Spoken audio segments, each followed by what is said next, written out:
বিশ্ব ইজতেমার প্রথম পর্বের দ্বিতীয় দিন চলছে ঈমান আকিদার বয়ান। ফজরের নামাজের পর পাকিস্তানের মাওলানা খোরশেদের আম বয়ানের মধ্য দিয়ে শুরু হয় দিনের আনুষ্ঠানিকতা। কাল ৯টা থেকে ৯:৩০টার মধ্যে অনুষ্ঠিত হবে আখিরি মোনাজাত। রাত ১২টার পর বন্ধ থাকবে গণপরিবহন। অলুলনি রিপোর্ট। জিকির, আশকার আর বয়ানের মধ্য দিয়ে চলছে বিশ্ব ইজতেমার প্রথম পর্বের দ্বিতীয় দিন। শীত উপেক্ষা করে মুসল্লিদের আল্লাহু আকবার ধ্বনিতে মুখর ইজতেমা ময়দান।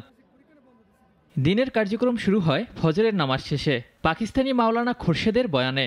মুসল্লিদের কারো মনোযোগ বয়ানে, কেউ আবার করছেন রান্নাবান্না সহ অন্য আনুষঙ্গিক কাজ। তবে আল্লাহর সন্তুষ্টি অর্জনের জন্যই ইজতেমায় আসা জানান আগতরা। সবাই চাই আমরা শান্তি, যেভাবে দেশে শান্তি হয় সেই কামনা করি।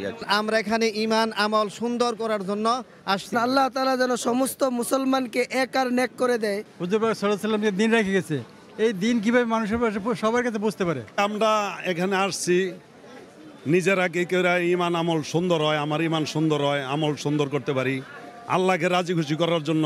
এবারের ইজতেমা আয়োজন ও আইন শৃঙ্খলা সহ সার্বিক পরিস্থিতি নিয়ে সন্তোষ জানান এখানে আসা ধর্মপ্রাণ মানুষ। এইবার যে নিয়ম শৃঙ্খলা বা যে পরিবেশ ৩০ বছরের মধ্যে পাই নাই। খুব পরিস্থিতি খুবই ভালো, আলহামদুলিল্লাহ, কোনো সমস্যা হইতেছে না। খুব সুন্দরভাবে তারা ইন্তজাম নিছে যাতে করে আমাদের কোনো সমস্যা হয় নাই। বিভেদ ভুলে এক হয়ে ইজতেমা আয়োজন প্রশ্নে তাবলিগ জামায়াতের মুরব্বি বলেন, বিভেদ নিরসনে এগিয়ে আসতে হবে সাতপন্থীদের এবং মানতে হবে শরীয়ত। সেই সাথে ৩টি শর্তের কথাও বলেন তিনি। 3টা জিনিস যদি উনি মেনে নেন, আমাদের তো কারোর সাথে কোনো দুশ্মনী নেই। আমরা তো কোনো দুশ্মনীর জন্য বা কোনো টাকা পয়সার জন্য ভাগ না। এই ভাগটা হলো শরীয়তের কারণে আমরা এখানে আটকিয়েছি, নাহলে তো আমাদের কোনো সমস্যা নেই। আগামীকাল সকাল ৯টা থেকে ৯:৩০টার মধ্যে অনুষ্ঠিত হবে আখিরি মোনাজাত। এ উপলক্ষে রাত ১২টার পর থেকে বন্ধ থাকবে গণপরিবহন। আগামীকালকে আখেরি যে মোনাজাত হবে সেটি ৯টা থেকে ৯:৩০টার মধ্যে হবে ইনশাল্লাহ।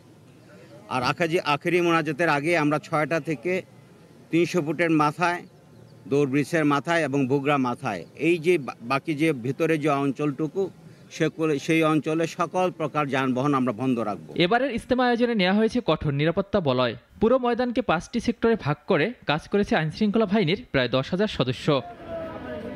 ওয়ালিউল রনি, নাগরিক, ঢাকা। 250টিরও বেশি ডিজাইন অপশন নিয়ে ওয়ালটন স্মার্ট ফ্রিজ, বোঝে আপনার প্রয়োজন।